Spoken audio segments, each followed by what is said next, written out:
रब मिट्टी चांद करो जी। वाहिगुरु जी का खालसा वाहिगुरु जी की फतेह। सतनाम वाहिगुरु साहिब जी। श्री राग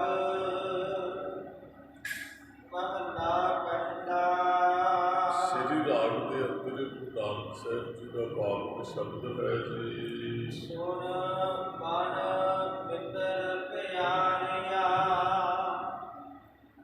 मिल बेला है बड़े प्यारे सतगुਰਾਂ ਦੇ ਬਚਨ ਦੇ ਸਤਿਗੁਰੂ ਮਨ ਨੂੰ ਸੰਬੋਧਨ ਹੋ ਕੇ ਕਹਿੰਦੇ ਕਿ ਸੋਣ ਮਨ ਮਿੱਤਰ ਪਿਆਰਿਆ, ਇਹ ਮੇਰੇ ਮਨ ਮਿੱਤਰ, ਇਹ ਪਿਆਰੇ ਸੋਣ ਮੇਲ ਵੇਲਾ ਹੈ, ਇਹ ਰੱਬ ਨੂੰ ਮਿਲਣ ਦਾ ਇਹ ਸਮਾਂ ਹੈ। ਰੋਜ਼ ਬਚਨ ਪੜ੍ਹਦੇ ਗੋਬਿੰਦ ਮਿਲਣ ਕੀ ਇਹ ਤੇਰੀ ਬਲੀਆ। सतगुਰਾਂ ने बहुत जगह पे इस मनुखा जन्म की अहमियत वैल्यू सानू जो दसी है कि ये वार वार सानू मिलने वाला नहीं।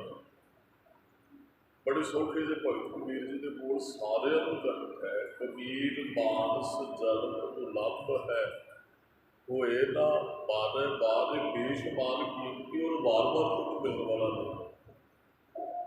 जे बार बार नहीं मिलना फिर इसका मतलब मौका हो नहीं है। फिर सानू जपना चाहिए, फिर सानू समय को संभाल लेना चाहिए, फिर तो रब नाल मिलाप कर लेना चाहिए, क्योंकि समय ही है। वो ना बारे बाद ये समा ये मनुखा जन्म तेनों बार बार प्राप्त होने वाला नहीं। जदों हथों निकल गया ज्यों मान फल पाके हुए गिर है, फल पाके होते गिरते और ना दोबारा लग गए डाल को टाणी नाल भी जुड़ता है। जतन भी करो जिन्ना मर्जी वो जुड़ेगा नहीं। एक मेरी हथों निकलिया समा सानू दोबारा प्राप्त नहीं होगा। सब तो कीमती चीज़ समा है, जे नहीं संभालिया साडे हाथ कुछ नहीं होगा। वो समा जोड़ा असी अजाई गवा रहे हैं। बचत बहुत मेरी साझे किए करने पैण के फिर भी रैन गवाई सोएग है। जे हम रात के कोई 9 बजे का सोता है तो हम 9 बजे उठेगा। 12 घंटे गए वह जी साढ़े को मान लो 60 साल उम्र है, 30 साल असी सौ के बतीत कर सकते हैं। कुछ खा पी के धंधा करते हैं, बंदगी वास्ते कितनी कुछ बची समा ही नहीं है। बारह वर्ष बाल तम की 30 वर्ष पछतावना क्यों, 30 वर्ष कश देव ना पूजा आप पछताना, बिरद भयो मेरी मेरी करता जन पर इतने लग जाता सारा। महाराज तो कहते हुण वेला है, मेल वेला है, ये साडी सारी जिंदगी ऐ लंघ गई। रात सौ के सवेर खा के दौड़द्या धंधे करद्या धंधा करद्या नहीं जन्म को आया बड़ी गल वापरती है। फिर मन मित्रा भी आ समा ही हुण तेन जप लेना चाहिए। ये किसी ने नहीं कहा जा रहा भी तुम जपो, अपने आप को क्या जा रहा मन नाल ये गल की जा रही है। कदे कदे सानू अपने आप नाल गल करनी चाहिए है। शरीर नाल कर लो, ये शरीरा दे लिया जब मन को सारे शब्द मन को संबोधन नहीं है, मन को ही समझाना है। मन समझाने कारण ने कोई फूक पड़ी है ज्ञान मन को समझाने वास्ते अं अनेक नानक साहब की बाणी नितने कि मन से सारी महाराज ने गल की।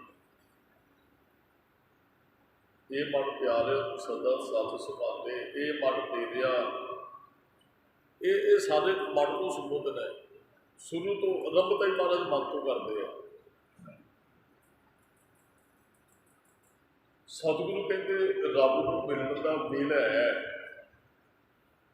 जे हुण वेला पुज गया सौ के खा पी के तो अपना जीवन लगा क्यों का जब लग जोगन सास है तब लग एहु तन देहे ਮਹਾਰਾਜ ਕਹਿੰਦੇ ਰੱਬ ਨੂੰ ਮਿਲਣ ਦਾ ਹੁਣ ਵੇਲੇ ਜਬ ਲੱਗ ਜੋਬਨ ਸਾਸ ਹੈ, ਜਿੰਨਾ ਚਿਰ ਜਵਾਨੀ ਹੈ ਤੇ ਸਵਾਸ ਚੱਲਦੇ ਹੈ, ਤਬ ਲੱਗ ਇਹੋ ਤਨ ਦੇ ਨੇ ਉਹਨਾਂ ਚਿਰ ਹੀ ਰਹਿਣਾ ਜੇ ਸਵਾਸ ਜਿੰਨਾ ਚਿਰ ਚੱਲਦੇ ਹੈ। ਜਿੱਦਣ ਸਵਾਸ ਰੁਕ ਗਏ ਫਿਰ ਦੇਹ ਕਿੰਨਾ ਵਿਚਰ ਰਹਿੰਦੀ ਹੈ ਜੀ। ਸਵੇਰੇ 9 ਵਜੇ ਕਿਸੇ ਦੀ ਮੌਤ ਹੁੰਦੀ, 5 ਵਜੇ ਨੂੰ ਸੰਸਕਾਰ ਹੋ ਜਾਂਦਾ ਹੈ, ਫਿਰ ਤੇ ਨਹੀਂ ਦੇਰ ਰਹੇਗੀ, ਫਿਰ ਤੇ ਰੇ ਮੌਜੇ ਉਹੇ ਘੜੀ ਨਾ ਰੱਖੇ ਕੋਈ, ਫਿਰ ਤੇ ਕਾਟੋ ਕਾਟ ਹੋਈ। ਜੇ 100 ਬੰਦਾ ਬੈਠਾ ਨਾ ਬੋਡੀ ਕੋਲ, 90 ਬੰਦੇ ਇਸ ਗੱਲ ਨਾਲ ਸਹਿਮਤ ਹੁੰਦੇ ਵੀ ਰਾਤ ਪੈਣ ਤੋਂ ਪਹਿਲਾਂ ਪਹਿਲਾਂ ਸੰਸਕਾਰ ਕਰ ਦੇਣਾ ਚਾਹੀਦਾ, ਜੋ ਹੁਣ ਸਵਾਸ ਨਹੀਂ ਹੈ। ਤੇ ਜਦੋਂ ਸਵਾਸ ਹੀ ਨਹੀਂ, ਫਿਰ ਜਵਾਨੀ ਕਾਦੀ ਧਨ ਜੋ ਬਣ ਫੁੱਲਣਾ ਨਾਠੀ ਅੜੇ ਦਿਨ ਚਾਰ ਪੱਪਣ ਕੇਰੇ ਪੱਤ ਜਿਉ ਢੱਲ ਢੁੱਲ ਜੁਗਣ ਹਾਰ ਰੰਗ ਮਾਣ ਲੈ ਪਿਆਰਿਆ। ਬਸ ਮਨ ਨੂੰ ਹੀ ਸੁਬੋਧਨੇ ਵੀ ਸ਼ਬਦ ਪਿਆਰਿਆ, ਮਨ ਨੂੰ ਹੀ ਕਿਹਾ ਰੰਗ ਮਾਣ ਲੈ ਪਿਆਰਿਆ, ਜਾ ਜੋਬਨ ਨਾਓ ਭੁੱਲਰ। ਜਿੰਨਾ ਚਿਰ ਜਵਾਨੀ ਹੈ, ਜਿੰਨਾ ਚਿਰ ਸਵਾਸ ਚੱਲਦੇ, ਦਿਲ ਮਾਰੇ ਨੇ ਕਿਹਾ ਜਬ ਲੱਗ ਜੋਬਨ ਸਾਸ ਹੈ। ਤੇ ਜਦੋਂ ਸਵਾਸ ਨਿਕਲ ਕੇ ਫਿਰ ਤੈਨੂੰ ਕਿਸੇ ਨੇ ਨਹੀਂ ਰੱਖਣਾ, ਫਿਰ ਤੇ ਕਾਢੋ ਕਾਢੋ ਹੋਈ, ਸਾਰੇ ਕਹਿਣਗੇ ਬਾਹਰ ਕਿੰਨੇ ਵਜੇ ਜਾਣਾ, ਬਾਹਰ ਕਿੰਨੇ ਵਜੇ ਜਾਣਾ। ਹੁਣ ਕਰ ਦੇਣਾ ਚਾਹੀਦਾ ਸੰਸਕਾਰ, ਨਹੀਂ ਤੇ ਫਿਰ ਸਵੇਰੇ ਆਉਣਾ ਪੈਣਾ। ਇੱਕ ਰਿਸ਼ਤੇਦਾਰ ਉੱਠਣਗੇ, ਉਹਨਾਂ ਨੂੰ ਸਵੇਰੇ ਫਿਰ ਦੁਬਾਰਾ ਆਉਣਾ ਪੈਣਾ। ਸਾਰੇ ਇਸ ਗੱਲ ਨਾਲ ਸਹਿਮਤ ਹੁੰਦੇ ਹੈ, ਕਹਿੰਦੇ ਜੀ ਅਜੇ ਫਲਾਣਾ ਬੰਦਾ ਨਹੀਂ ਆਇਆ, ਉਹ ਫਲਾਣੀ ਧੀ ਨਹੀਂ ਆਈ, ਤੇ ਫਿਰ ਬਹੁਤ ਇਹੀ ਗੱਲ ਕਹਿੰਦੇ ਆਪਾਂ ਵੀ ਕਰ ਲਿਆ, ਸਵੇਰ ਦੇ ਬੈਠੇ ਹੁੰਦੇ ਆ, ਉਹਨੇ ਆ ਕੇ ਕੀ ਕਰ ਲੈਣਾ, ਤੁਹਾਨੂੰ ਇਹਨੂੰ ਲੈ ਜਾਣਾ ਚਾਹੀਦਾ। ਮਹਾਰਾਜ ਕਹਿੰਦੇ ਉਹ ਸਮਾਂ ਆਉਣ ਤੋਂ ਪਹਿਲਾਂ ਪਹਿਲਾਂ ਜਪ ਲੱਗ ਜਰਾ ਰੋਗ ਨਹੀਂ ਆਇਆ। ਜਰਾ ਬੁਢੇਪੇ ਨੂੰ ਕਹਿੰਦੇ ਬੁਢੇਪੇ ਰੂਪੀ ਰੋਗ ਨੇ ਨਹੀਂ ਅਜੇ ਗ੍ਰਸਿਆ ਦਾ। ਜਪ ਲੱਗ ਜਰਾ ਰੋਗ ਨਹੀਂ ਆਇਆ, ਜਪ ਲੱਗ ਕਾਲ ਗ੍ਰਸੀ ਨਹੀਂ ਕਾਇਆ। ਕਾਲ ਮੌਤ ਨੇ ਹਜੇ ਬੁਢੇਪਾ ਨਹੀਂ ਆਇਆ ਤੇ ਮੌਤ ਨਹੀਂ ਆਈ ਹੈ, ਉਹਨਾਂ ਚਿਰ ਜਬ ਲਗ ਕਾਲ ਗ੍ਰਸੀ ਨਹੀਂ ਕਾਇਆ। ਜਬ ਲਗ ਬਿਕਲ ਭਈ ਨਹੀਂ ਬਾਣੀ, ਵੀ ਤੇਰੀ ਬੋਲੀ ਨਹੀਂ ਵਿਗੜੀ, ਭਾਵ ਕਿ ਤੇਰੇ ਦੰਦ ਨਹੀਂ ਨਿਕਲੇ ਆ। ਫਿਰ ਤੇ ਨਹੀਂ ਜਪਜੀ ਸਾਹਿਬ ਦਾ ਸ਼ੁੱਧ ਪਾਠ ਨੇ, ਜੇਬਾ ਬਚਨ ਸੁਧ ਨਹੀਂ ਨਿਕਸੈ ਆਪ ਦੀ ਧਰਤੀ ਆਸ ਕਰੇ। ਹੁਣ ਤੇ ਜ਼ੁਬਾਨ ਤੋਂ ਸ਼ੁੱਧ ਸ਼ਬਦ ਵੀ ਨਹੀਂ ਨਿਕਲਦਾ, ਹੁਣ ਤੇ ਆਵਾਜ਼ ਵੀ ਨਹੀਂ, ਹਵਾ ਨਿਕਲ ਜਾਂਦੀ ਹੈ ਮੂੰਹ ਚੋਂ। ਮਹਾਰਾਜ ਕਹਿੰਦੇ ਹੁਣ ਨਹੀਂ ਧਰਮ ਕਮਾਇਆ ਜਾਣਾ, ਉਹ ਸਮਾਂ ਆਉਣ ਤੋਂ ਪਹਿਲਾਂ ਪਹਿਲਾਂ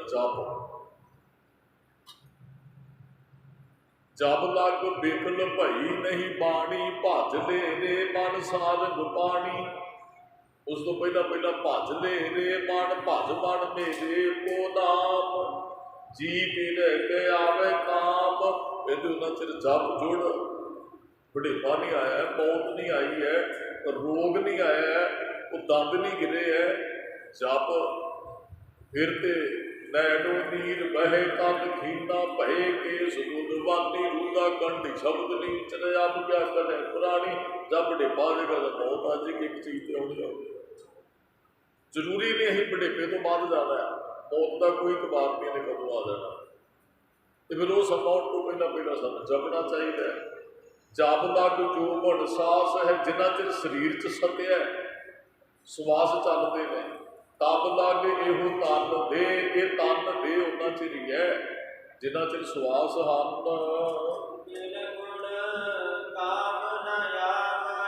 ਮਹਾਰਾਜ ਕਹਿੰਦੇ ਹੈ ਗੁਣਾ ਤੋਂ ਬਗੈਰ ਬੰਦਾ ਕਿਸੇ ਕੰਮ ਨਹੀਂ ਜਿਉਂਦਾ, ਜਾਂ ਆਪਾਂ ਕਿਤੇ ਦੇਹੀ ਕਿਸੇ ਕੰਮ ਨਹੀਂ ਆਉਂਦੀ ਹੈ। ਬੰਦੇ ਦਾ ਕਿਸੇ ਨੇ ਕੀ ਕਰਨਾ, ਉਸ ਬੰਦੇ ਦਾ ਸਤਿਕਾਰ ਹੁੰਦਾ ਜਿਹਦੇ ਅੰਦਰ ਚੰਗੇ ਗੁਣ ਹੈ। ਬੰਦੇ ਨੂੰ ਕੋਈ ਨਹੀਂ ਜੇ ਮੱਥਾ ਟੇਕਦਾ, ਬੰਦੇ ਨੂੰ ਕੋਈ ਨਹੀਂ ਉਹ ਜੀ ਆਇਆ ਕਹਿੰਦਾ, ਬੰਦੇ ਦਾ ਕੋਈ ਨਹੀਂ ਸਤਿਕਾਰ ਕਰਦਾ, ਬੰਦੇ ਦੇ ਗੁਣਾਂ ਦਾ ਸਤਿਕਾਰ ਹੈ। ਮਹਾਰਾਜ ਕਹਿੰਦੇ ਨੇ ਬਾਬਾ ਫਰੀਦ ਜੀ ਦੀ ਰਸਨਾ ਤੋਂ ਫਰੀਦਾ ਅਮਲ ਜੇ ਕੀਤੇ ਗੁਣੀ ਵਿੱਚ ਦਰਗਹਿ ਆਏ। ਕੰਮ ਜੇ ਇੱਥੇ ਚੰਗੇ ਅਮਲ ਕਰੇਗਾ, ਲੋਕ ਤੇਰਾ ਸਤਿਕਾਰ ਕਰਨਗੇ, ਰੱਬ ਦੇ ਘਰ ਵੀ ਤੈਨੂੰ ਜਗ੍ਹਾ ਮਿਲੇਗੀ।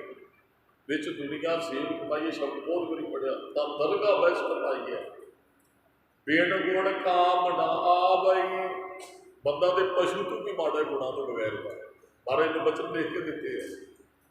ਮਹਾਰਾਜ ਕਹਿੰਦੇ ਇਹਦੇ ਨਾਲ ਤੋਂ ਫਿਰ ਪਸ਼ੂ ਚੰਗਾ ਜੇ ਬੰਦੇ 'ਚ ਗੁਣ ਨਹੀਂ ਹੈਗਾ। ਉਹ ਮਹਾਰਾਜ ਕਹਿੰਦੇ ਪਸ਼ੂ ਵੀ ਖੱਡ ਖਾਵੇ ਅੰਮ੍ਰਿਤ ਦੇ, ਨਾਮ ਵਿਹੂਣੇ ਆਦਮੀ ਧ੍ਰਿਗ ਜੀਵਨ ਅਸਨੇ। कहते नाम धोईना बंदा तो पशु नालों माड़ा धरेगा हो। बहुत बारी महाराज ने सानू समझाया भी दुध बिन भेड़ पंख बिन पंखी, बंदा गुणा तो बगैर किसी काम का नहीं। जिमें दुध तो बगैर गां किसी काम की नहीं है, खंबा तो बगैर पंछी किसी काम का नहीं, सलाम तो बगैर राजा किसी काम का नहीं। जब 12 माह की बाणी च महाराज ने कहा रबता च ही शब्द आते हैं, किरत कर्म के विछड़े कर कृपा के लो राम, चार गुट ने दिस भरने थक आए प्रभ की साम, भेड़ दुधे ते बारी किते नावे, जल बिन साख कुमलावती उपजे नाही। पानी तो बगैर खेती किसी काम की नहीं है, दुध तो बगैर गां किसी काम की नहीं है, गुणा तो बगैर शरीर भी किसी काम का नहीं है। महाराज कहते हैं चुल्हे च डाह जो शरीर जी अंदर गुण ही नहीं, यदा करना भी की है यदा जो है। मान लो कोई बंदा अत का नशा कर लग पाया, परिवार को दुख, दूसरे तीसरे दुख, तो फिर की होएगा? उस बंदे को ये गुण चंगे नहीं, मर जाना चाहिए। जो गुण नहीं है तो मर ही जाना चाहिए। कल एक खबर दाजू कितने टीवी वेखी है ना, कई भी सामने आ जाता है, वो प्यो पुत लड़ पे तो गोली बज गई 11 साल के बच्चे की छाती से। वो बाप रो रहा है टीवी के सामने, कहते जो मेरा लड़का कि 6 महीनों बाद कि नौकरी से लगा होगा आता, उदों ही सानू कुट के जाता, अपनी पत्नी को भी, मैनू भी बजुर्ग रोंदा है, तो कहते अपने बच्चे को भी मार के जाता है, तो हम प्यो पुत लड़ पे तो बच्चे को गोली बज गई। ਇਹੋ ਜਿਹੇ ਬੰਦੇ ਦਾ करना भी की जिंदगी गुण ही कोई नहीं है। मर्ज कहते गुण तो बगैर बंदे की कदर नहीं पैंदी। बेन गुर काम ना आवई ढह ढेरी तन खे, कहते ढह ढेरी तन खे, बंदा ढेरी हो जाए भावें गुण ही नहीं है तो फिर करना भी की है, किसी काम का नहीं है। गुणा करके कदर पैंदी है, तो गुण असीं गुरु तो सीखने हैं। अगले बचन पढ़ो जी।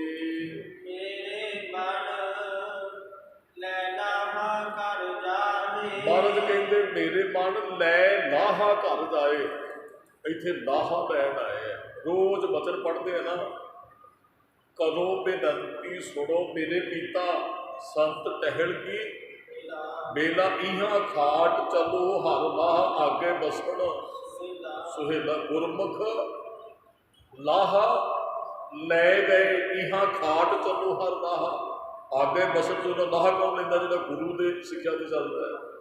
गुरमुख लाहा लै गए मनमुख चले मूल, वो मूल भी गवा के गए। एक तो होता भी लाहा कटना, एक होता मूल भी गया, वो मूल गवा के जाते जो मनमुख ने। गुरमुख लाहा लै लेंगे हैं। लाहा की घटना वणज करो बन जा रहे हो वखर ले हो संभाल, तैसी वस्तु वसाही है जैसी निभ है नाल, अगे साहू सुजान है। कहते अगे जो साहू सुजान है ना, लैसी वस्त संभाल, उन्हें संभालनी है वस्त। मान लो भी कोई बंदे ने पंड बनी हो किसी चीज़ की, चीज़ एक बना कम भी हो तो फिर वह करना भी की है।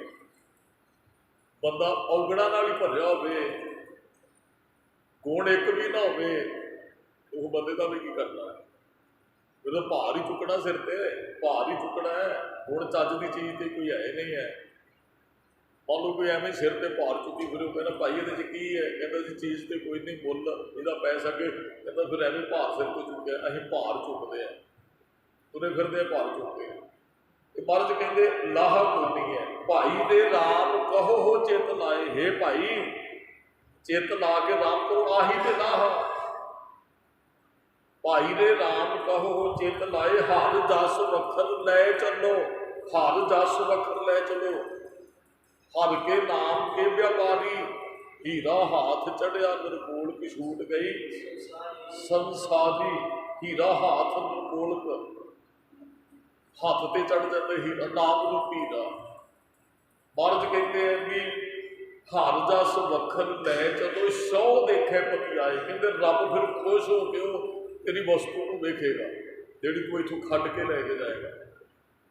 पुत्र को बाप पैसे देता है कि कमाई करके लाता, तो बाप को कितनी खुशी मिलती है कि अं मूल भी एक बच्चा ही उन्हें पहली कमाई की थी। साढ़े बच्चे ना कई बार इतने काम नहीं करते, बाहर बड़ी भज दौड़ करते हैं। पहली कमाई की उन्हें 100 रुपया कमाया तो लिया के बापू की तली पर रख दिता, कहते बापू जी मेरी पहली कमाई वो घर च बनी ही खूही, तो बापू ने वो नोट सुटता खूही च, चलो तो चांदी के सिक्के हो गए, उन्हें खूही सुट दे। वो पुत्र को बड़ी चिंता हुई इस गल की, कह लगा बापू मेरी पहली कमाई बड़ी मेहनत कर जाती तू खूही सुट देती है। तो उस बाप ने एक सिक्ख्या दी, पुत्र इन्नी मेहनत वाली मैं कमाई करता है जी तू अज तो पहला मेरी खूही सुट देती है। पुत्र ये कमाई कोई मैंने नहीं रखती है, नाम जपना ही सब कुछ श्रेष्ठ कर्म है। जिथे आ रुपये कमा के खुशी मिली है, उथे नाम जप के अं लाहा प्राप्त करना है। नाम जप के असी मूल नहीं गवाना है, मूल को असी ला के साढ़े को समास है, ये साडा धर्म है, इन्हों खर्च करके अं नाम भ्याजना है। जो नाम भ्याजा कि फिर यही मिला संसार असी व्यापार करने वास्ते आए हैं, सवासा को खर्चना है तो नाम रूपी असी धन इकत्र करना है। जो खट्टी खट के जावांगे वापस तो फिर रब तो खुश होएगा ही ना, क्योंकि खट्टी खट के गए हैं। तो महाराज कहते हैं भी मेरे मन लै ना घर जाहे, यदा मतलब असी प्रदेश च आए हैं। बच्चा प्रदेश गया तो पिछों पैसे मंगी जाता, माँ प्यो भेजी जाते, पहली बेच के खटी उन्हें कोई नहीं खटी, उधर कमाई तो कोई नहीं, फिर तो दुख ही है। मूल भी गया, जमीन भी गई, जब सानू लाभ भी कोई ना आया। महाराज कहते असी मन परदेसी है, प्रदेश च आए, प्रदेश झाग सौदे को आया। असी प्रदेश में ना छोटे व्यापारी बन के आए, तो अं लाहा खटना नाम प्रदेश है, इसे नहीं लाहा खटांगे फिर शाबाशी के पात्र नहीं बनागे, फिर तो शाबाशी मिलेगी भी नहीं। तो महाराज इसे शब्द खीर से जाके कहते हर जप लाहा अगला निर्भो, हर मन मा कहते अगला लाहा खट। हर जप गुरुमुख लाहा खट दे, मनमुख जीवन भी व्यर्थ गवा लेंगे, श्वास भी व्यर्थ चले जाते हैं, हाथ कुछ आता नहीं, फिर चले जुगाली दोए हाथ झाल। जुगाली फिर बचन आ गया ना भी अं व्यापारी है, तो जुआ खेडन बड़ा कदे जितदा नहीं, अं जुआ ही खेलते हैं। वो अज जितया कल हारेगा जरूर, फिर जितेगा फिर हारेगा। महाराज कहते उन्होंने लाभ कोई नहीं प्राप्त होता है। तो जोड़े इतने बैठ के जपते हैं, जिन्होंने रोज़ असी बचन पढ़ते हर रास मेरी मन बनजारा, रास नाम है, बनजारा मन है। तो फिर करना कि सतगुर ते रास जानी, उस रास की सोझी भी सतगुरों को पई, नहीं कुछ करना है तो असली पूंजी रास पूंजी साडी नाम है। हर हर नित जपिओ जियो जियो, कहते हर हर हे जिंदे हर हर को जप लाहा घटिओ। दिहाड़ी एक दिहाड़ी करके अं लाहा कटना है, अं तो बहुत साल व्यर्थ गवा देते हैं। जोड़े मजदूर होंगे उन्होंने दिहाड़ी मिलती, रोज़ के पैसे तो थोड़े थोड़े इकट्ठे करके ना, तो वो फिर एक दिन चंगे पैसे इकट्ठे कर लेते हैं। बस असी रोज़ उठ के उद्यम करना, उद्यम करो वडभागिओ सिमरो हर हर लाए, फिर लाहा कटिओ दिहाड़ी। यो धन तिना मिलिया जिन हर आपे भाड़ा, कहे नानक हर रास मेरी मन हुआ वणजारा। जब मन वणजारा बन गया फिर नाम रूपी रास, रह रास एक बाणी है, रह का अर्थ रस्ता, रास का अर्थ रस्ते च बरतन वाली चीज़, रास पूंजी। तो महाराज कहते इतने जोड़े लाहा खटते मेरे मन लै लाहा घर जाए, वो अपने असली निज घर च टिक जाते हैं लाहा लैके। जेड़े गुरमुख ने वो नाम की सलाहना करते हैं, उन्होंने अंदरों हौमे निगरी का अर्थ दूर हो जाने, भाहे बुलंदड़ी बुझ गई, भाहे अग को कहते हैं, उन्हें हौमे रूपी अग बुझ जाती उन्होंने अंदरों भाई। जेडे गुरमुख गुरु की सिक्ख्या के चल के नाम को जपते सुनाते हैं, विश्राम दे के महाराज कहते हैं कहते अं तो रब नाल साध पाने सुन सुन के, बहुत कुछ असीं सुनिया कि रब की नेड़ता भी सानूं सुनना चाहिए और चंगा सुनना चाहिए। सुन के हंकार भी ना दे, मैं तो फलाने को बड़ा सुनता है कि मेरे सुन के इन्ना ज्ञान मैं प्राप्त, गंढन गढ़िए सुन के गंढ पाउणी।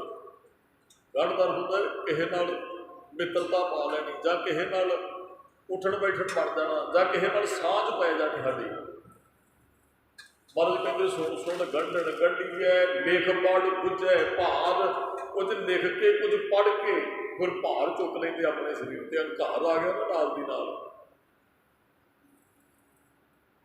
अनेकां जे ये भार चुकना अपने सिर के उपर, हौमे भार ही होर की है। महाराज कहते सुन गंढन गढ़िए लिख पढ़, अगला बंदा पढ़दा फिर लिखदा, बुझे भार वो समझ लैंदा पर है भार। अज्ञान ज्ञान भी भार बन जाता है। महाराज कहते जिहदे कोल बहुती नॉलेज है ना, वो फिर दूसरे नाल झगड़े शुरू करता है, कहता मैनूं आह पता, मैंने फलाने तो सुनिया। बहुत सज्जन ये गल, वो मैनूं एक कल परसों ही फोन आया शाम को किसी गुरमुख बारे, मैनूं पता नहीं वैसे कौन है, कहते जी किसी की कथा सुनी ही तो वो कहते हैं भी जिहड़ा कड़ाह प्रसाद को भोग है ना, तुसीं मत्था टेक के बाद च ही लवाउणा है। ते असीं ते कई गुरुद्वारिਆਂ ते जाते हैं जी, असीं कड़ाह प्रसाद की देग लैंदे हैं, तो फिर उत्थे काउंटर अगे होंदा है जी, वो कड़ाह प्रसाद भेटा कर लेंगे, असीं फिर दरबार च जाते। मैं कहा चंगी गल है।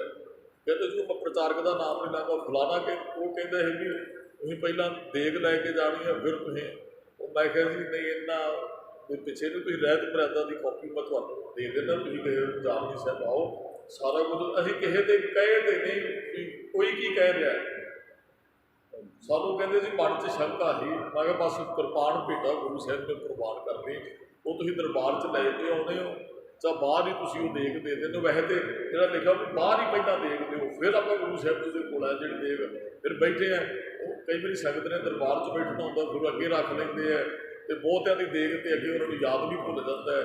वो गोलक के कोल जाए फिर आ टेबल पिया एक असीं लिख के इत्थे पर्ची लाई भाई अपनी देग ना रखियो इत्थे, फिर तो वो कागज जिहड़ा उपर हुंदा है वो ढकी हुंदी देग उड़ जाता है, वो फिर देग की उत्थे जल्दी भी पई हुंदी, वो प्रवान हो जो संगत नूं वरताई जाती नाल दी नाल, वो बाटे च सिंह पा लेंदे है।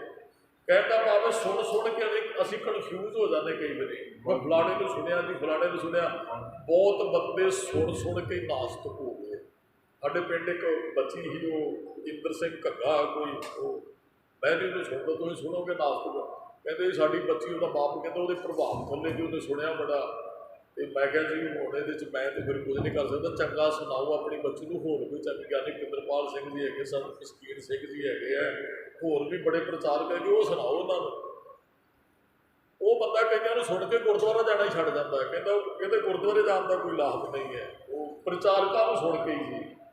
असीं इहो जिहे को सुनना ही नहीं है जिहड़ा साडी भावना को भंग कर देता है, कदे ना सुनिओ। बस सुनो भी भाई ये जोड़न वाला है, सानूं पता ही होंदा तकरीबन, वो असीं सुनना जरूर है। असीं जो सुनते हो असीं बढ़ांगे जरूर। बच्चा ना निक्के ਜਿਹੇ गाने सुनता शौक कलाकार बनेगा, बाणी सुनता शौक कीर्तनियां जरूर बनेगा। चंगा सुनाइए, प्रेरणा माँ प्यो की बच्चे को चंगा सुनाइए, सुनते हैं फिर बच्चे चंगे जे असीं उन्होंने आदत पावांगे ना। असीं की सुनते हैं अंदाजा ला सकते बनेगा की। महाराज कहते सुनना चंगा चाहिए, चंगे इंसान को बैठना चाहिए, चंगी किताब लिटरेचर चंगा पढ़ना चाहिए। इस गलों असीं बड़े अवेसले हैं। बहुतियां दी कहते ग्रंथ बड़े महंगे है जी, असीं किताबां खरीद नहीं सकते, होर कोई चीज़ असीं महंगी नहीं कहते, कपड़े असीं किन्ने महंगे पाउंदे, कभी किसी ने कहा कपड़े इन्ने महंगे है। तो माफ कर दुकान वाले ने की किया, जो शूज बूट ने ना वो शीशिया च पाए हुए ने, किताबां टेबलों से स्टेशनों पर रुल रही।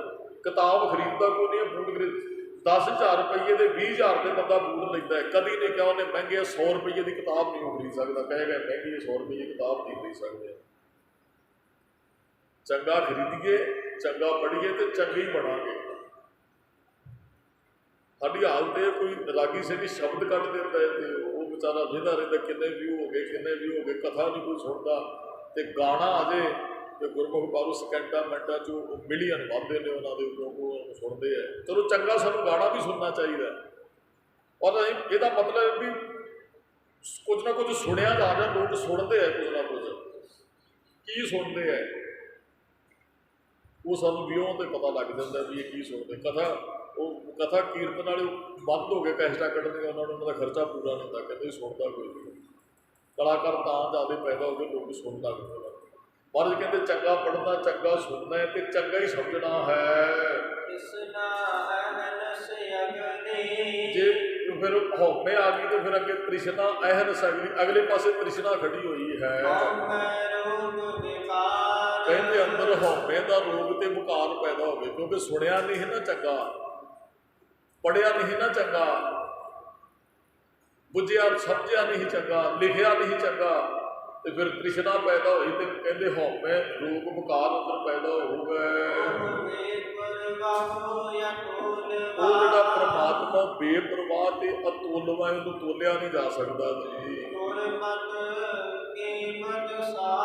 ਹਾਂ, ਗੁਰਮਤਿ ਤੇ ਚੱਲਣ ਵਾਲਾ ਉਹਦੀ ਕੀਮਤ ਤੇ ਸਾਰ ਜਾਣ ਲੈਂਦਾ, ਅਸਲੀਅਤ ਜਾਣ ਲੈਂਦਾ। ਜਿਹੜਾ ਗੁਰੂ ਦੀ ਸਿੱਖਿਆ ਤੇ ਚੱਲਦਾ ਉਹ ਰੱਬ ਦੀਆਂ ਬਖਸ਼ਾਂ ਨੂੰ ਜਾਣ ਲੈਂਦਾ ਹੈ। ਮਹਾਰਾਜ ਕਹਿੰਦੇ ਕੋਈ ਬੰਦਾ ਲੱਖਾਂ ਸਿਆਣਪਾਂ ਵਰਤ ਲਵੇ, ਕਹਿੰਦੇ ਲੱਖਾਂ ਬੰਦਿਆਂ ਨਾਲ ਉਹਦਾ ਪ੍ਰੇਮ ਹੋਵੇ ਤੇ ਲੱਖਾਂ ਬੰਦੇ ਪਿੱਛੇ ਚੱਲਦੇ ਹੋਣ, ਮੇਲ ਮਿਲਾਪ ਹੋਵੇ ਲੱਖਾਂ ਬੰਦਿਆਂ ਨਾਲ, ਲੱਖਾਂ ਹੀ ਸਿਆਣਪਾਂ ਹੋਣ ਕਿਸੇ ਦੇ ਅੰਦਰ, ਲੱਖਾਂ ਬੰਦੇ ਉਹਨੂੰ ਪਿਆਰ ਕਰਦੇ ਹੋਣ, ਲੱਖਾਂ ਬੰਦਿਆਂ 'ਚ ਵਿਚਰਦਾ ਹੋਵੇ। ਪਰ ਮਹਾਰਾਜ ਕਹਿੰਦੇ ਚੰਗੀ ਸੰਗਤ ਤੋਂ ਬਗੈਰ ਉਹਨੂੰ ਤ੍ਰਿਪਤੀ ਨਹੀਂ ਹੋਏਗੀ।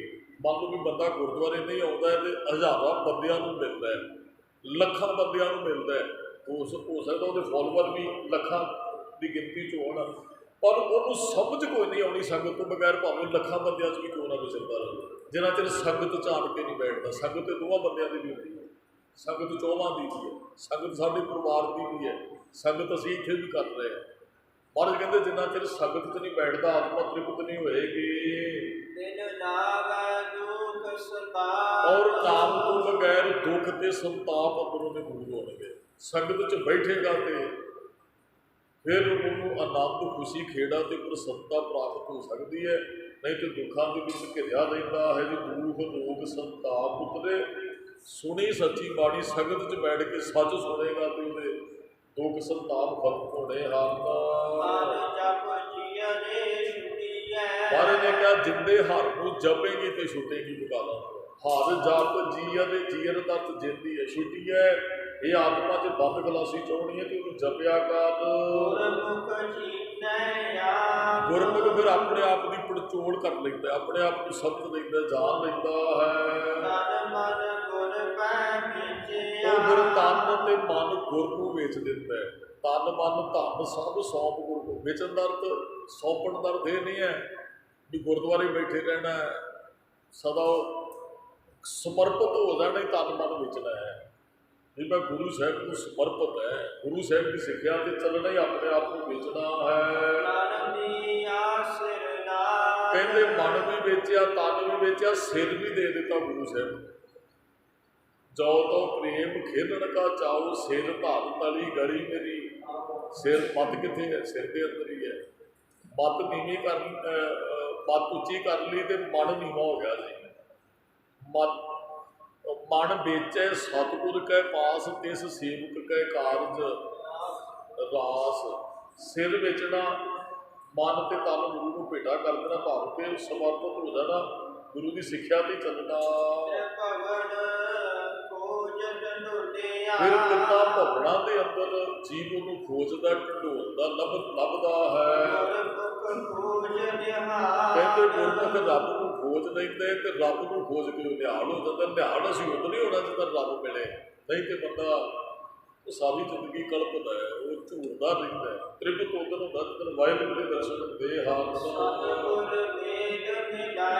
ਸਤਿਗੁਰਾਂ ਨੇ ਉਸ ਵਾਹਿਗੁਰੂ ਨਾਲ ਗੁਰਮੁਖ ਨੇ ਲੱਭਿਆ, ਮੇਲ ਕਿਨੇ ਮਿਲਾਇਆ? ਰੱਬ ਗੁਰਮੁਖ ਨੂੰ ਮਿਲ ਗਿਆ। ਗੁਰੂ ਨੇ ਘੋਲ ਘਮਾਈ ਕੇ ਸੁਮਿੱਤਰ ਵਿਚੋਲੇ ਜੈ ਮਿਲ ਕੰਤ ਪਛਾਣਾ। ਜਦੋਂ ਸਤਿਗੁਰਾਂ ਨੇ ਮੇਲ ਬਣਾ ਦਿੱਤਾ ਰੱਬ ਨਾਲ, ਤੇ ਸੋ ਪ੍ਰਭ ਨਾਲ, ਉਹ ਰੱਬ ਨਾਲ ਹੀ ਸੀ, ਉਹ ਦੂਰ ਨਹੀਂ। ਜਦੋਂ ਮੇਲ ਹੋਇਆ ਨਾ ਤੇ ਅੰਦਰੋਂ ਹੀ ਕਰਾ ਦਿੱਤਾ। ਪਰ ਉਹਨੇ ਗੁਰੂ ਸਾਹਿਬ ਦੀ ਰੱਬ ਨੂੰ ਲਿਆ, ਨੂੰ ਫਲਾਣੇ ਦੇਸ਼ 'ਚ ਰਹਿੰਦਾ, ਚੱਲ ਭਾਈ ਫਲਾਣੇ ਨੂੰ ਬੁਲਾਉਣਾ। ਜਦੋਂ ਗੁਰੂ ਸਾਹਿਬ ਨੇ ਕਿਰਪਾ ਕੀਤੀ, ਅੰਦਰੋਂ ਹੀ ਪ੍ਰਗਟ ਹੋਇਆ। ਤੇ ਗੁਰੂ ਨਾਨਕ ਸਾਹਿਬ ਮਹਾਰਾਜ ਬਚਨ ਕਰਦੇ ਹਨ। ਮਰਨੇ ਕੀ ਚਿੰਤਾ ਨਹੀਂ। ਕਹਿੰਦੇ ਜੀ ਹੁਣ ਤੇ ਜਦੋਂ ਗਿਆਨ ਆ ਜਾਏ ਬੰਦੇ ਕੋਲ, ਕਹਿੰਦੇ ਹੁਣ ਮਰਨ ਦੀ ਵੀ ਚਿੰਤਾ ਨਹੀਂ ਹੈ। ਵੈਸੇ ਤੇ ਮਰਨੇ ਤੇ ਜਗਤ ਡਰੇ ਜੀਵਿਆਂ ਗੂੜ ਹੈ। ਸਭ ਬੰਦਾ ਹੀ ਨਹੀਂ ਮੌਤ ਤੋਂ ਡਰਦਾ। ਤੁਸੀਂ ਕਿਸੇ ਪੰਛੀ ਨੂੰ ਪਕੜਨਾ ਚਾਹੋ, ਤੁਹਾਡੇ ਹੱਥ 'ਚ ਨਹੀਂ ਆਏਗਾ। ਡਰ ਕੀ ਹੈ? ਫੜਨ ਵਾਲਾ ਮਾਲ ਹੀ ਨਾ ਹੈ। ਨਿੱਕੇ ਜਿਹੇ ਕੀੜੇ ਨੂੰ ਤੁਸੀਂ ਪਕੜਨ ਦਾ ਯਤਨ ਕਰੋ, ਤੁਸੀਂ ਪਸ਼ੂ ਨੂੰ ਪਕੜਨ ਦਾ ਯਤਨ ਕਰੋ, ਪੰਛੀ ਨੂੰ, ਨਿੱਕੇ ਜਿਹੇ ਕੀੜੀ ਨੂੰ ਹੱਥ ਉੱਤੇ ਦੇਣ ਦਾ ਯਤਨ ਕਰੋ, ਜਿੰਨੀ ਕੁ ਸਮਝ ਰੱਖਦੀ ਤੁਹਾਡੇ ਹੱਥ 'ਚੋਂ ਨਿਕਲੇਗੀ। ਉਹ ਕਾਰਨ ਇਹ ਹੈ ਵੀ ਫੜਨ ਵਾਲਾ ਮਾਲ ਹੀ ਨਾ ਰਹੇ। ਹਰੇਕ ਜੀਵ ਮੌਤ ਦੇ ਭੈ ਦੇ ਅੰਦਰ ਹੈ। ਪਰ ਜਿਹਦੇ ਕੋਲ ਗਿਆਨ ਆ ਗਿਆ, ਜਿਹਨੂੰ ਗੁਰੂ ਨੇ ਰੱਬ ਨਾਲ ਮਿਲਾ ਦਿੱਤਾ, ਹੁਣ ਮਰਨੇ ਕੀ ਚਿੰਤਾ ਨਹੀਂ। ਕਹਿੰਦੇ ਮੌਤ ਦਾ ਕੋਈ ਡਰ ਨਹੀਂ ਹੈ, ਉਹ ਤੇ ਆਉਣੀ ਇੱਕ ਦਿਨ। ਹੁਣ ਬਹੁਤਾ ਜਿਉਣ ਦੀ ਵੀ ਆਸ ਨਹੀਂ ਹੈ ਵੀ ਮੇਰੀ ਉਮਰ 100 ਸਾਲ ਹੀ ਹੋਵੇ। ਸਾਰੇ ਬਹੁਤ ਅਰਦਾਸਾਂ ਕਰਦੇ, ਮਹਾਰਾਜ ਲੰਬੀ ਉਮਰ ਮੈਨੂੰ, ਮੇਰੇ ਪੁੱਤਰ ਨੂੰ ਲੰਬੀ ਉਮਰ ਦਿਓ, ਮੇਰੇ ਘਰੇ ਪੋਤਰਾ ਹੋ ਗਿਆ ਜੀ ਲੰਬੀ ਉਮਰ ਦਿਓ। ਉਹੀ ਗੁਰੂ ਕਹਿੰਦੇ ਜਨਮ ਤੋਂ ਪਹਿਲਾਂ ਮੌਤ ਲਿਖੀ ਹੈ, ਕਿਹਦੇ ਕੋਲ ਕਿੰਨਾ ਕੁ ਸਮਾਂ ਪਰਮਾਤਮਾ ਨੂੰ ਪਤਾ ਹੈ। ਤੇ ਫਿਰ ਅਰਦਾਸ ਤੇ ਚਾਹੀਦੀ, ਮਹਾਰਾਜ ਜਿੰਨਾ ਸਮਾਂ ਦਿੱਤਾ ਜੇ ਉਹ ਸਮਾਂ ਤੁਹਾਡੀ ਯਾਦ 'ਚ ਬਤੀਤ ਹੋਏ, ਕਿਰਪਾ ਕਰਿਓ। ਉਹ ਲੰਮਿਆਂ ਜਿਉਣ ਦੀਆਂ ਆਸਾਂ ਗੁਰਮੁਖ ਛੱਡ ਦਿੰਦਾ ਹੈ। ਉਹ ਕਹਿੰਦਾ ਜਾਣਾ ਤੇ ਇੱਕ ਦਿਨ ਹੈ। ਦਾਸ ਨੇ ਅੱਗੇ ਪੈਂਦੀ ਕਿ 100 ਸਾਲ ਦੇ ਬਜ਼ੁਰਗ ਨੂੰ ਮੌਤ ਲੈਣ ਆ ਗਈ। ਉਹ ਤਰਲੇ ਕੱਢਦਾ ਧਰਤੀ ਤੇ ਲੇਟਦਾ, ਤੇ 12 ਸਾਲ ਦਾ ਪੋਤਰਾ ਕਹਿੰਦਾ ਮੌਤ ਮੈਨੂੰ ਲੈ ਜਾ, ਮੇਰੇ ਦਾਦੇ ਨੂੰ ਹੋਰ ਸਮਾਂ ਦੇ ਦੇ। ਤੇ ਮੌਤ ਕਹਿੰਦੀ ਬੇਟਾ ਤੇਰੀ ਉਮਰ ਕਿੰਨੀ? ਕਹਿੰਦਾ ਜੀ 12 ਸਾਲ। ਕਹਿੰਦੇ ਤੇਰਾ ਦਾਦਾ 100 ਸਾਲ ਜਿਉਂ ਕੇ ਨਹੀਂ ਜਾਣਾ ਚਾਹੁੰਦਾ, ਤੂੰ 12 ਸਾਲ ਦੀ ਉਮਰ 'ਚ। ਬੱਚੇ ਨੇ ਕਮਾਲ ਦੇ ਬੋਲ ਕੇ ਦਾਦਾ ਜੀ ਨੂੰ ਵੇਖ ਕੇ ਤੇ ਮੈਨੂੰ ਸਮਝ ਆ ਗਈ, ਜੇ 100 ਸਾਲ ਜਿਉਂ ਕੇ ਵੀ ਇੱਕ ਤਰ੍ਹਾਂ ਤਰਲੇ ਲੈਣੇ ਨੇ, ਫਿਰ 12 ਸਾਲ ਦੀ ਉਮਰ 'ਚ ਚਲੇ ਜਾਈਏ, ਜਾਣਾ ਤੇ ਫਿਰ ਇੱਕ ਦਿਨ ਹੈ ਹੀ ਹੈ। ਮਰਨੇ ਕੀ ਚਿੰਤਾ ਨਹੀਂ, ਜੀਵਨ ਕੀ ਨਹੀਂ ਆਸ। ਮਰਨ ਦਾ ਡਰ ਕੋਈ ਨਹੀਂ ਹੈ, ਲੰਮੀ ਜੀਉਣ ਦੀ ਇੱਛਾ ਨਹੀਂ ਹੈ। ਰੱਬ ਜੀ ਤੂੰ ਸਾਰੇ ਜੀਵਾਂ ਦੀ ਪ੍ਰਤਪਾਲਨਾ ਕਰਦਾ ਹੈ। ਸਾਸ ਵਿਰਾਸ ਤੇਰੇ ਲੇਖੇ ਲੱਗਦੇ, ਬਸ ਇੱਕ ਇੱਛਾ ਹੈ ਵੀ ਸਾਹ ਪ੍ਰਵਾਨ ਹੋ ਜਾਣਾ। ਤੇ ਗਰਾਸ ਪ੍ਰਸ਼ਾਦਾ ਛਕਣ ਨੂੰ ਗਰਾਈ ਨੂੰ ਕਹਿੰਦੇ ਖਾਂਦਿਆਂ ਪੀਂਦਿਆਂ ਰੱਬਾ ਤੈਨੂੰ ਯਾਦ ਰੱਖਾ, ਮੇਰੇ ਸਵਾਸ ਲੇਖੇ ਲੱਗਦਾ। ਗੁਰਮੁਖ ਦੇ ਅੰਦਰ 'ਚ ਰੱਬ ਜੀ ਤੂੰ ਵਸਦਾ, ਤੂੰ ਕਰਦਾ, ਤੂੰ ਹੁਆ ਮੁਝ ਮੈਂ ਰਹਾ ਨਾ ਹੂੰ।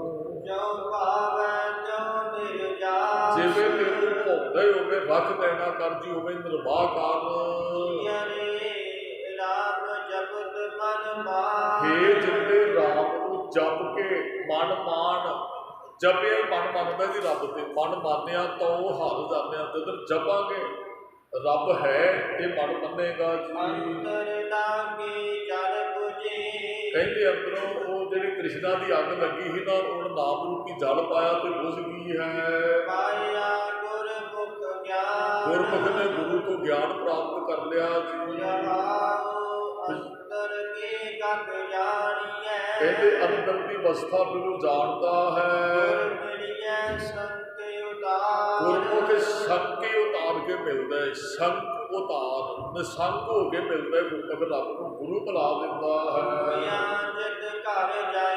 ਮਹਾਰਾਜ ਕਹਿੰਦੇ ਮਰਨ ਤੋਂ ਬਾਅਦ ਜਿਸ ਘਰ 'ਚ ਅਸੀਂ ਜਾਣਾ ਹੈ, ਮਹਾਰਾਜ ਕਹਿੰਦੇ ਜਿਉਂਦੇ ਹੀ ਮਨ ਮਾਰ ਕੇ ਤੂੰ ਉਸ ਘਰ ਦਾ ਵਾਸੀ ਬਣਦਾ। ਫਿਰ ਤੇ ਡਰ ਨਹੀਂ ਨਾ ਮੌਤ ਦਾ। ਜੇ ਅਸੀਂ ਜਿਉਂਦੇ ਹੀ ਉੱਥੇ ਚਲੇ ਗਏ ਜਿੱਥੇ ਅਸੀਂ ਸਦਾ ਵਾਸਤੇ ਜਾਣਾ, ਫਿਰ ਤੇ ਮੌਤ ਦਾ ਡਰ ਹੀ ਨਹੀਂ ਹੈ। ਮਰਨ ਤੋਂ ਬਾਅਦ ਜਿੱਥੇ ਜਾਣਾ, ਮਹਾਰਾਜ ਕਹਿੰਦੇ ਤੈਨੂੰ ਉਸ ਘਰ ਦੀ ਜਿਉਂਦਿਆਂ ਸੋਝੀ ਹੋਣੀ ਚਾਹੀਦੀ ਹੈ। ਜਿੱਥੇ ਅਸੀਂ ਸਦਾ ਜਾ ਕੇ ਵਸਣਾ, ਉਸ ਘਰ ਬਾਰੇ ਮਹਾਰਾਜ ਕਹਿੰਦੇ ਜਿਸ ਘਰ ਨਾਲ ਤੂੰ ਰਹਿਣਾ ਬਸਣਾ, ਸੋ ਘਰ ਚੀਤ ਨਾ ਆਇਆ। ਅਸੀਂ ਸਮਝ ਲਿਆ ਜਿੱਥੇ ਅਸੀਂ ਹੁਣ ਰਹਿੰਦੇ ਉਹ ਮੇਰਾ ਘਰ ਹੈ। ਜਾਂ ਬਹੁਤੇ ਕਹਿੰਦੇ ਸ਼ਮਸ਼ਾਨ ਘਾਟ ਅਸਲੀ ਟਿਕਾਣਾ, ਨਾ ਤੇ ਉਹੀ ਸਾਡਾ ਟਿਕਾਣਾ, ਨਾ ਸ਼ਮਸ਼ਾਨ ਘਾਟ ਹੀ ਟਿਕਾਣਾ। ਅਸਲੀ ਟਿਕਾਣਾ ਨਿਜ ਘਰ ਹੈ, ਉਸ ਘਰ ਦੀ ਖਬਰ ਨਹੀਂ। ਜਿਹੜੇ ਉਸ ਘਰ 'ਚ ਟਿਕ ਜਾਂਦੇ ਨੇ ਨਾ, ਜਿੱਥੇ ਅਸੀਂ ਸਦਾ ਹੀ ਰਹਿਣਾ, ਫਿਰ ਅਣਹੱਦ ਸ਼ਬਦ ਸੋਹਣੇ ਸ਼ਬਦਾਂ ਦਾ ਉੱਥੇ ਕੀਰਤਨ ਹੁੰਦਾ ਹੈ। ਉਹ ਅਵਸਥਾ ਜਿਹੜੀ ਗੁਰੂ ਦੇ ਸ਼ਬਦ ਦੀ ਵਿਚਾਰ ਤੋਂ ਪ੍ਰਾਪਤ ਹੋਣੀ ਹੈ। ਕਹਿੰਦੇ ਫਿਰ ਅਣਹੱਦ ਸ਼ਬਦ ਵੱਜਦੇ, ਬਾਣੀ ਨਾਲ ਜੁੜਿਆ, ਉੱਥੇ ਉਸ ਸਟੇਜ ਤੇ ਮਨੁੱਖ ਪਹੁੰਚਦਾ ਹੈ। ਉੱਥੇ ਜਾ ਕੇ ਹਉਮੈ ਦਾ ਵਿਨਾਸ਼ ਹੋ ਜਾਂਦਾ ਬੰਦੇ ਦੇ ਅੰਦਰੋਂ, ਮੈਂ ਮੇਰੀ ਮਰ ਜਾਂਦੀ ਹੈ। ਜਿਹੜੇ ਆਪਣੇ ਗੁਰੂ ਦੀ ਸੇਵਾ 'ਚ ਲੱਗੇ ਨੇ, ਗੁਰੂ ਨੂੰ ਜਪਦੇ ਹਨ, ਉਹਨਾਂ ਨੂੰ ਸਦਾ ਕੁਰਬਾਨ ਜਾਣਾ ਚਾਹੀਦਾ ਹੈ। ਉਹ ਖੜ ਕੇ ਦਰਗਾਹ ਦੇ ਵਿੱਚ ਪ੍ਰਵਾਨ ਹਨ। ਜਿਨ੍ਹਾਂ ਦੇ ਮੁਖ ਤੇ ਨਾਮ ਦਾ ਨਿਵਾਸ ਹੁੰਦਾ ਹੈ, ਉਹ ਫਿਰ ਦਰਗਾਹ ਦੇ ਵਿੱਚ ਕੁਰਬਾਨ ਹੋ ਜਾਂਦੇ ਹਨ। ਕਹਿੰਦੇ ਫਿਰ ਜਿੱਧਰ ਵੇਖਿਆ ਉਧਰ ਹੀ ਉਹ ਨਜ਼ਰ ਆਏ ਜੀ। ਪਰ ਇੱਥੇ ਸ਼ਿਵ ਸ਼ਕਤੀ ਮਾਇਆ ਤੇ ਦੂਸਰੇ ਮੇਲ ਦੀ ਗੱਲ ਕੀਤੀ। ਸ਼ਿਵ ਤੇ ਸ਼ਕਤੀ ਮਾਇਆ ਨੂੰ ਕਿਹਾ ਗਿਆ। ਕਹਿੰਦੇ ਜੀ ਜਹ ਦੇਖਾਂ ਤੇ ਰੱਬ ਦਾ ਹੀ ਸ਼ਿਵ ਸ਼ਕਤੀ ਕਾ ਮੇਲ, ਵੀ ਜਿੱਧਰ ਵੇਖਦੇ ਨਾ ਉਹ ਸ਼ਿਵ ਸ਼ਕਤੀ ਮਾਇਆ ਪ੍ਰਭਾਵ ਪਾ ਰਹੀ ਹੈ ਸਾਰਿਆਂ ਦੇ ਉੱਪਰ। ਸ਼ਿਵ ਨੂੰ ਜਪਣ ਵਾਲੇ ਸ਼ਕਤੀ ਪ੍ਰਾਪਤ ਕਰਨੀ ਚਾਹੁੰਦੇ ਆ। ਜੇ ਆਪਾਂ ਚਲੋ ਇਹਦੇ ਅਰਥ ਅਨੇਕਾਂ ਤਰੀਕਿਆਂ ਨਾਲ ਕਰ ਸਕਦੇ ਹਾਂ ਵੀ ਗੁਰੂ ਵੀ ਕਰਦੇ ਨੇ ਤੇ ਪ੍ਰਭਾਵ ਮਾਇਆ ਦਾ ਉਹਨਾਂ ਦੇ ਉੱਪਰ। ਕਈ ਤੇ ਸਭ ਤੇ ਕੋਈ ਸਿਰ ਤੇ ਆਈ ਹੈ ਵੀ ਮਾਇਆ ਵਾਸਤੇ ਰੱਬ ਨੂੰ ਜਪਦੇ ਹਨ। ਜਿਹੜੇ ਮਾਇਆ ਮੰਗਦੇ ਉਹਨਾਂ ਦੀ ਦੇਹ ਦੀ ਨਾ, ਜਿਹੜਾ ਦੇਹ ਨੂੰ ਸਰੀਰ ਨੂੰ ਕਹਿੰਦੇ ਤ੍ਰਿਆ ਗੁਣਾਂ 'ਚ ਹੀ ਬੰਨੀ ਰਹਿੰਦੀ ਹੈ। ਰਜੋ ਤਮੋ ਸਤੋ ਗੁਣ ਦੇ ਅੰਦਰ ਜੀ। ਮਹਾਰਾਜ ਕਹਿੰਦੇ ਜੋ ਆਇਆ ਜਗ ਸੋ ਖੇਡ। ਜੋ ਆਇਆ ਅਸੀਂ ਖੇਡ ਕੇ ਜਾਣੀ। ਉਹ ਪਹਿਲੇ ਸ਼ਬਦ 'ਚ ਮਹਾਰਾਜ ਨੇ ਕਿਹਾ ਸੀ ਵੀ ਅਸੀਂ ਇੱਥੇ ਵੈਸੇ ਲਾਭ ਪ੍ਰਾਪਤ ਕਰਨ ਆਏ, ਖੇਡ ਨਹੀਂ ਆਏ ਹਾਂ। ਜੋ ਜੋਗ ਬਣਿਆ ਤੇ ਵਿਛੜ ਕੇ ਫਿਰ ਦੁੱਖ ਪ੍ਰਾਪਤ ਹੋਇਆ, ਵਿਛੋੜਾ ਦੁੱਖ ਹੈ। ਮਨ ਮੁਖ ਦਾ ਰੱਬ ਨਾਲ ਕਦੇ ਮੇਲ ਨਹੀਂ ਹੁੰਦਾ, ਵਿਛੜੇ ਰਹਿੰਦੇ ਨੇ ਸਦਾ ਜੀ। ਹਾਂ ਜਿਹੜਾ ਮਨ ਬੈਰਾਗੀ ਹੋ ਜਾਂਦਾ, ਉਹ ਪ੍ਰਾਪ ਹੋ ਜਾਂਦਾ ਸਭ ਤੋਂ, ਉਹ ਫਿਰ ਆਪਣੇ ਘਰ 'ਚ ਵਸ ਜਾਂਦਾ ਹੈ। ਉਹ ਸੱਚ ਵਿੱਚ ਉਹਦੇ ਪ੍ਰੇਮ 'ਚ ਰੰਗਿਆ ਜਾਂਦਾ ਹੈ। ਉਹ ਗੁਰੂ ਤੋਂ ਗਿਆਨ ਪ੍ਰਾਪਤ ਕਰਕੇ ਦਾ ਮਹਾਰਸ ਆਤਮਿਕ ਆਨੰਦ ਨੂੰ ਭੋਗਦਾ ਮਾਣਦਾ ਹੈ। ਜਦੋਂ ਨਾਮ ਰੂਪੀ ਆਹਰ ਕਰ ਲੈਂਦੇ ਫਿਰ ਉਹ ਦੁਬਾਰਾ ਉਹਨੂੰ ਭੁੱਖ ਨਹੀਂ ਲੱਗਦੀ ਹੈ। ਮਹਾਰਾਜ ਕਹਿੰਦੇ ਮਨ ਮਾਰ ਕੇ ਰੱਬ ਨੂੰ ਮਿਲਿਆ ਜਾ ਸਕਦਾ। ਮਨ ਜੀਤੇ ਜਗ ਜੀਤ। ਮਨ ਮਰੇਗਾ ਸ਼ਬਦ ਦੇ ਵਿੱਚ ਤੇ ਫਿਰ ਉਹ ਰੱਬ ਮਿਲਣਾ ਹੈ। ਕਹਿੰਦੇ ਫਿਰ ਵਿਛੋੜੇ ਦਾ ਦੁੱਖ ਨਹੀਂ ਕਦੇ ਪ੍ਰਾਪਤ। ਇੱਕ ਵਾਰੀ ਮਿਲ ਕੇ ਨਾ ਫਿਰ ਕਦੇ ਵਿਛੜਾਂਗੇ ਨਹੀਂ। ਅਸੀਂ ਬਹੁਤ ਲੰਬੇ ਬਹੁਤ ਜਨਮ ਵਿਛੜੇ ਥੇ, ਬਾਅਦ ਇਹ ਜਨਮ ਘੁਮਾਦੇ। ਲੇਕਿਨ ਇੱਕ ਵਾਰੀ ਕਿਤੇ ਮਿਲ ਗਏ ਨਾ ਫਿਰ ਅਸੀਂ ਵਿਛੋੜਾ ਪੈਣਾ ਹੀ ਨਹੀਂ, ਫਿਰ ਤੇ ਅਸੀਂ ਆਉਣਾ ਹੀ ਨਹੀਂ ਸੰਸਾਰ ਤੇ। ਇੱਕ ਵਾਰੀ ਉੱਥੇ ਜਾ ਕੇ ਕਹਿੰਦੇ ਬਹੁਤਿਆਂ ਨੇ ਮਾੜੀ ਕਹੀ, ਕਹਿੰਦੇ ਮੌਤ ਇੰਨੀ ਪਿਆਰੀ ਜਿਹੜਾ ਇੱਕ ਵਾਰੀ ਉਹਦੇ ਗਲੇ ਲੱਗ ਜਾਂਦਾ ਫਿਰ ਦੁਬਾਰਾ ਆਉਂਦਾ ਹੀ ਨਹੀਂ ਸੰਸਾਰ ਤੇ। ਇਹਦਾ ਮਤਲਬ ਉਹ ਚੰਗੀ ਹੈ ਵੀ ਜਿਹੜਾ ਉੱਥੇ ਚਲਾ ਜਾਂਦਾ ਉਹਨੂੰ ਦੁਬਾਰਾ ਸੰਸਾਰ ਦਾ ਚੇਤਾ ਹੀ ਨਹੀਂ ਆਉਂਦਾ। ਇੱਕ ਵਾਰੀ ਮਿਲ ਗਏ ਫਿਰ ਅਸੀਂ ਕਦੇ ਨਹੀਂ ਵਿਛੜਾਂਗੇ। ਇਹਦੀਆਂ ਬੇਨਤੀਆਂ ਪ੍ਰਵਾਨ ਕਰਦਾ ਜੀ। ਖੁਦਾ ਦੀ ਕਿਰਪਾ। ਸਮੂਹ ਸੰਗਤ ਦਾ ਧੰਨਵਾਦ ਜੀ। ਆਇਆਂ ਨੂੰ ਪਾਵਨ ਸ਼ਬਦ ਦੀ ਵਿਚਾਰ ਕਰਦਿਆਂ ਅਨੇਕਾਂ ਤਰ੍ਹਾਂ ਦੀਆਂ ਗੁਨਾਹ ਗਲਤੀਆਂ ਹੋ ਜਾਂਦੀਆਂ। ਸੰਗਤ ਦੀ ਸਾਡੀ ਬਖਸ਼ ਲੈਣਾ ਜੀ। ਸਮੁੱਚੀਆਂ ਸੰਗਤਾਂ ਦਾ ਧੰਨਵਾਦ ਜੀ। ਇਹਨਾਂ ਸਥਾਨਾਂ ਦੀ ਸੇਵਾ ਕਾਰ ਸੇਵਾ ਵਾਲੇ ਮਹਾਂਪੁਰਖ ਬਾਬਾ ਜਗਤਾਰ ਸਿੰਘ ਜੀ ਕਰਵਾ ਰਹੇ ਨੇ ਜੀ। ਚੱਲ ਰਹੀਆਂ ਸੇਵਾਵਾਂ 'ਚ ਹਿੱਸੇ ਪਾ ਕੇ ਗੁਰੂ ਸਾਹਿਬ ਦੀਆਂ ਖੁਸ਼ੀਆਂ ਸੰਗਤ ਦੀ ਪ੍ਰਾਪਤ ਕਰ ਸਕਦੇ ਹੋ। ਵਾਹਿਗੁਰੂ ਜੀ ਕਾ ਖਾਲਸਾ, ਵਾਹਿਗੁਰੂ।